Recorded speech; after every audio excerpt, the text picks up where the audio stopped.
Au cours de la 3e semaine de Pâques, le frère Francesco Patton, custode de Terre Sainte, a célébré une messe pour les bienfaiteurs de Terre Sainte, à l'intérieur de l'édicule du Saint-Sépulcre. Sans leur soutien, a expliqué le custode, il serait impossible de mener à bien la mission que l'Église nous a confiée. Pour la 2e année consécutive et en raison de la pandémie, la traditionnelle procession de Notre-Dame du Mont-Carmel s'est transformée en cortège automobile dirigé par le patriarche latin de Jérusalem, Monseigneur Pier Battista Pizzaballa. La 6e édition de la Semaine de l'Orgue au Liban s'est déroulée du 13 au 18 avril. Une série de 5 concerts pour faire découvrir à un large public le répertoire d'orgue, généralement consacré aux célébrations liturgiques chrétiennes. Amateurs de randonnée, voici un beau chemin pour découvrir la nature, l'histoire et la culture palestinienne. Voici le sentier du patrimoine palestinien qui reliera bientôt Jénine à Hébron, en traversant les territoires palestiniens du nord au sud. C'est le projet que nous vous emmenons découvrir au cœur du quartier mixte d'Abou Tor à Jérusalem. Une bibliothèque de rue qui contribue non seulement à la diffusion de connaissances en plusieurs langues, mais à de bonnes relations de voisinage.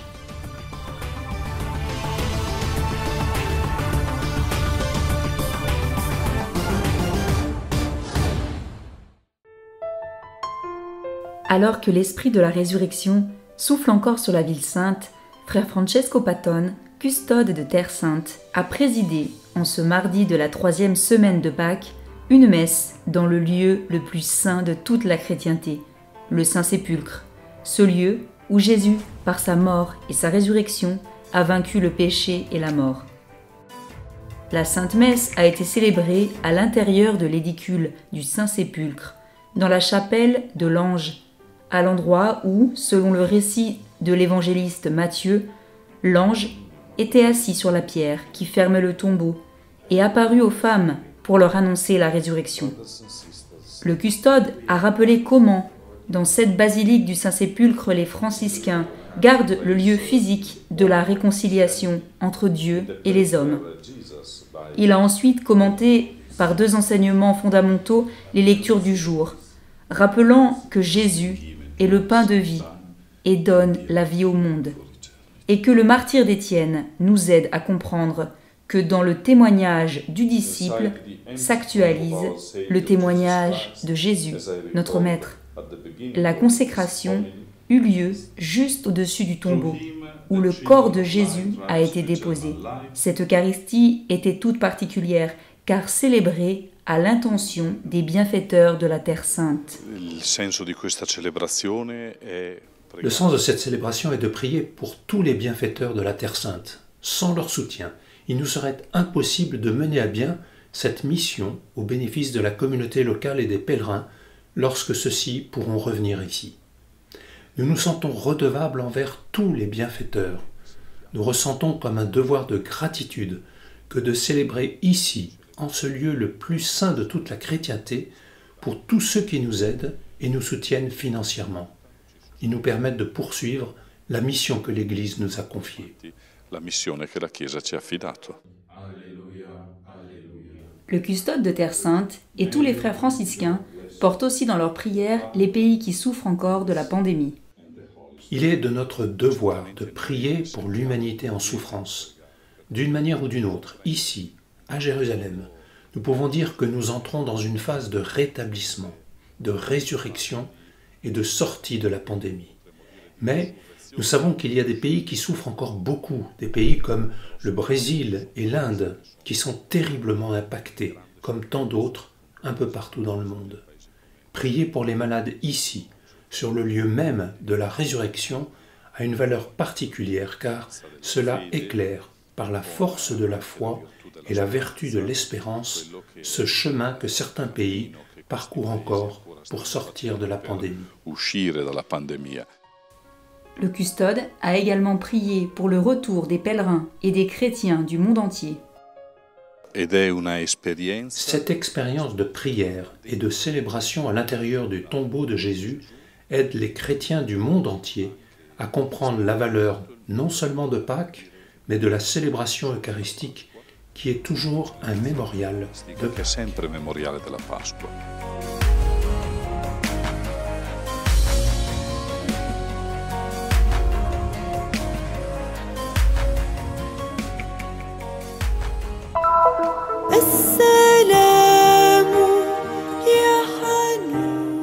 Au milieu de scènes émouvantes et dans une atmosphère toute particulière, la statue de la Vierge du Mont Carmel a traversé de nombreux quartiers de Haïfa. Un convoi de voitures a ainsi sillonné les rues de la ville durant 4 heures consécutives.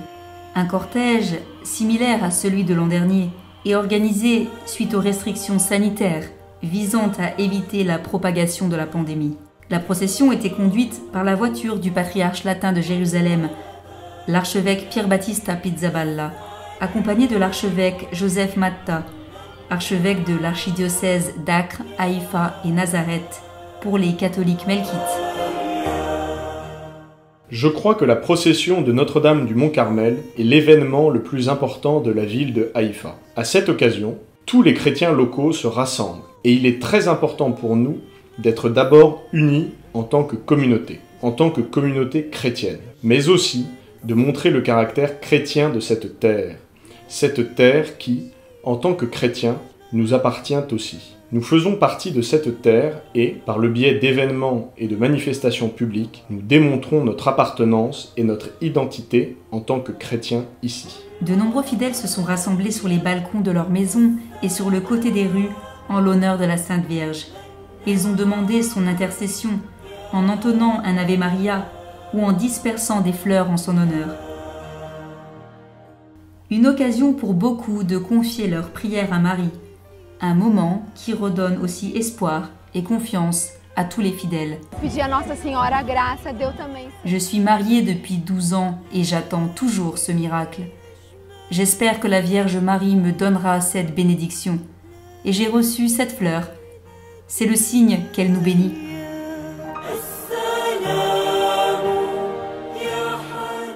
C'est vraiment touchant de voir l'amour de chacun pour la Vierge Marie. Tout le monde l'honore. Cela me procure une grande joie. Cela signifie que le bien existe toujours. J'espère que cette procession pourra apporter la joie et la vraie paix dans le cœur de tous les peuples, que toutes les maladies et les guerres cesseront et que la paix pourra prévaloir extérieurement et intérieurement dans nos cœurs par l'intercession de notre Mère, Notre-Dame du Carmel. Les organisateurs ont exprimé leur désir d'accompagner la statue de la Vierge Marie à pied l'année prochaine, comme ce fut le cas au cours des années précédant la pandémie de coronavirus. Indépendamment des différences entre nos rites, la Vierge Marie est la mère de tous. C'est elle qui nous rassemble.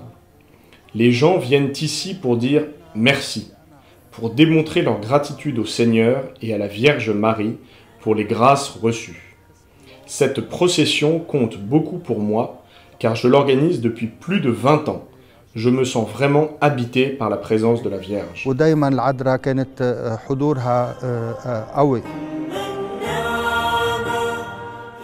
Ô Marie, Mère et décoration du Carmel, je vous en prie de soutenir ma fragilité avec vos vertus, d'illuminer les ténèbres de mon esprit avec votre sagesse et de réveiller en moi la foi, l'espérance et la charité, afin qu'elles grandissent chaque jour dans l'amour de Dieu et dans la dévotion envers vous.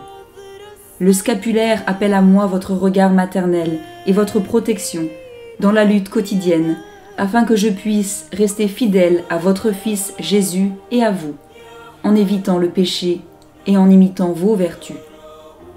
Que votre amour obtienne qu'un jour me soit accordé de changer mon scapulaire en vêtement des noces éternelles pour vivre avec vous et les saints du Carmel dans le royaume béni de votre Fils.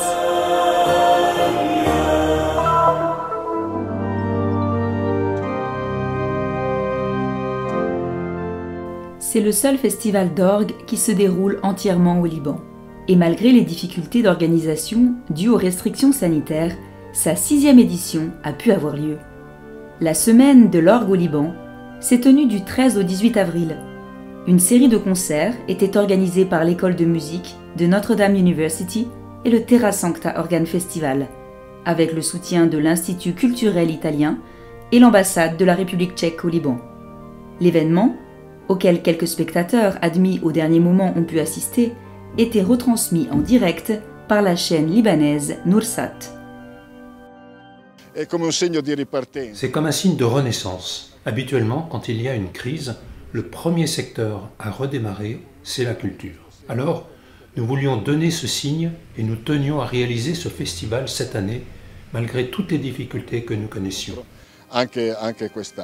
Non seulement la pandémie, les dates, lieux et heures de l'événement ont été déplacées à 2 reprises, mais aussi la grave situation économique du pays et les dommages de l'explosion. Les orgues de 2 églises ont été gravement endommagés par cette dernière. Là où il y a un orgue, il y a une église. Et là où il y a une église, il y a une communauté chrétienne. Ce festival est la contribution des chrétiens à une culture de qualité dans le secteur de la musique, car la musique d'orgue est ici perçue comme de la musique chrétienne. Mais de l'église franciscaine de la custodie de Terre Sainte de Harissa à celle d'Ajaltoun, de Zouk Mosbeh et Meissara, jusqu'à l'église nationale évangélique de Beyrouth, le festival a pour objectif d'attirer un public beaucoup plus large que la seule communauté chrétienne. L'idée de la semaine de l'orgue au Liban est la même que celle du Terra Sancta Organ Festival, dont il fait d'ailleurs partie. C'est de permettre à chacun d'écouter le son de l'orgue et de découvrir le répertoire d'orgue, qui autrement serait difficile d'accès parce que les orgues se trouvent principalement dans les églises et sont consacrés aux célébrations liturgiques, et donc beaucoup ne pourraient y participer.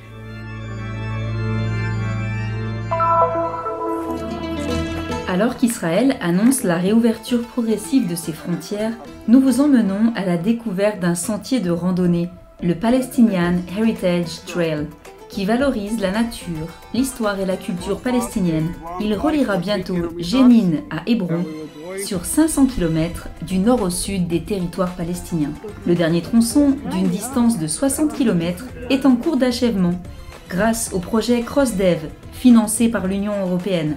Il est coordonné par le CISP, le Comité international pour le développement des peuples, et est géré en partenariat avec l'ONG palestinienne qui porte le nom du sentier. Si l'objectif est bien d'attirer des touristes étrangers, le projet vise aussi à impliquer la communauté locale, car de nombreux Palestiniens méconnaissent ces lieux. Vous savez, les habitants de ces villages ont une connaissance limitée des lieux. Une initiative comme celle-ci invite à sortir, à se promener dans la nature et à visiter différents sites pour se rapprocher de l'histoire de cette terre, de ses ressources naturelles et de tout ce qui les entoure.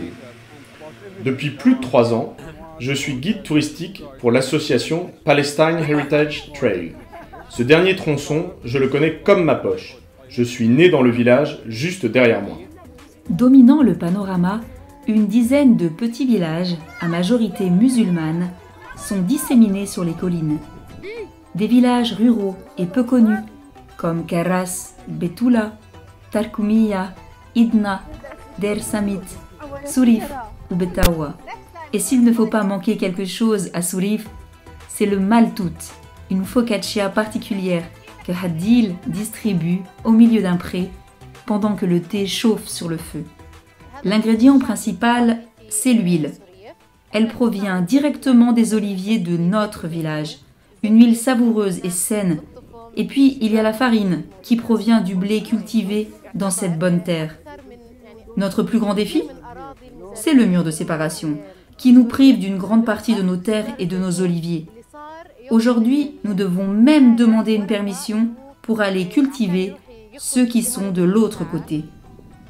Le tourisme durable, promu le long de ce sentier du patrimoine palestinien, tente de rendre accessibles les produits locaux et souvent de belles initiatives féminines, comme Muntaha et son magasin de savon Mamoura à Beit Awa.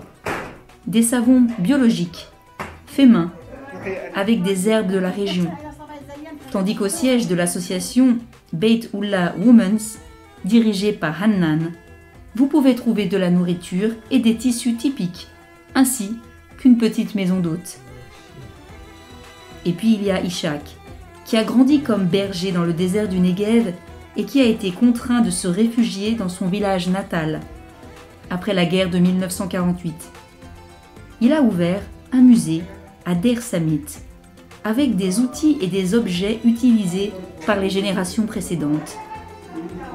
Il a les idées claires sur ce qu'est le cœur de la culture palestinienne. Tout dépendait de l'agriculture ici. Nous avons toujours travaillé la terre et mangé ce qu'elle nous offrait. Pour moi, ces objets racontaient mieux que personne notre tradition palestinienne. J'ai commencé à les collectionner en 1958 dans mon village, puis dans les villages voisins. On me prenait pour un fou. Tout le monde les considérait comme bons à jeter à la décharge, mais maintenant qu'ils sont rares, ils comprennent qu'ils témoignent de notre histoire.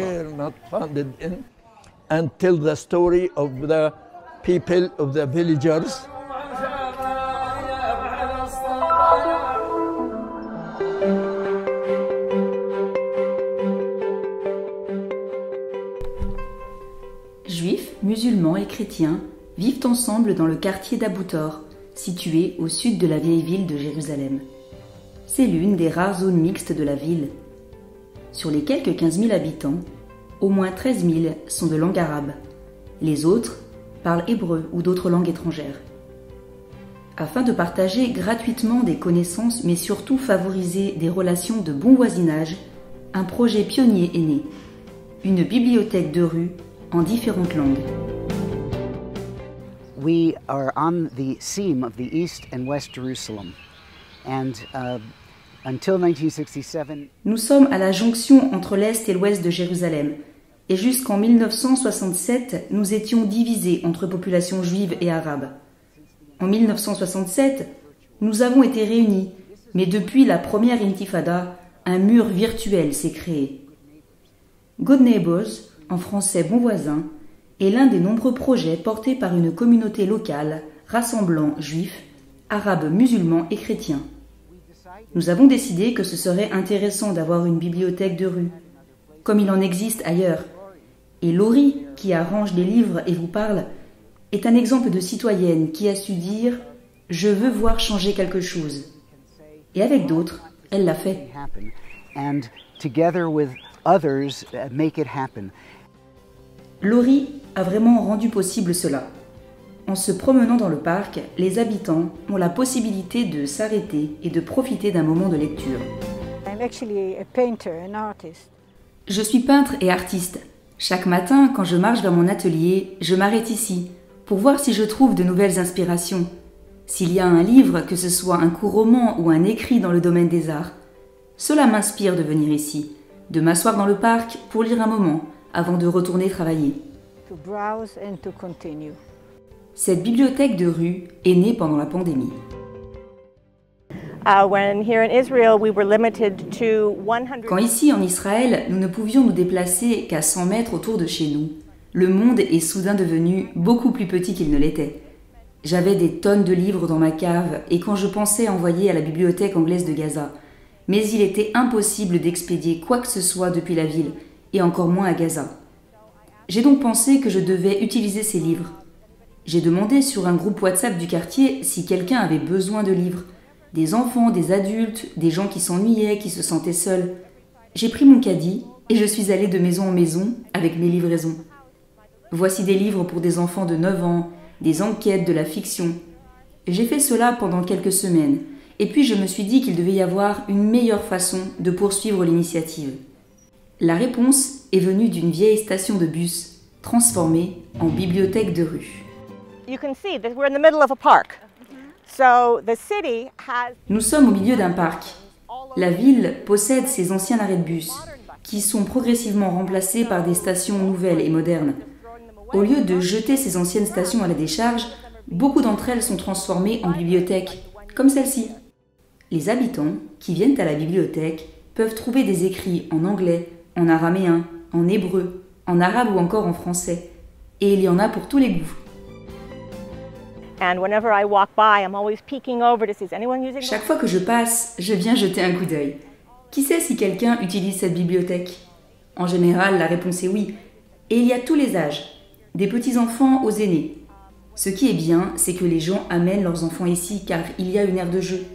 Puis ils vont à la bibliothèque, ils prennent un livre, s'assoient sur un banc et leur font la lecture. Puis remettent le livre pour le prochain venu. Un beau projet qui permet non seulement de partager des connaissances, mais aussi de construire des relations de bon voisinage et la paix.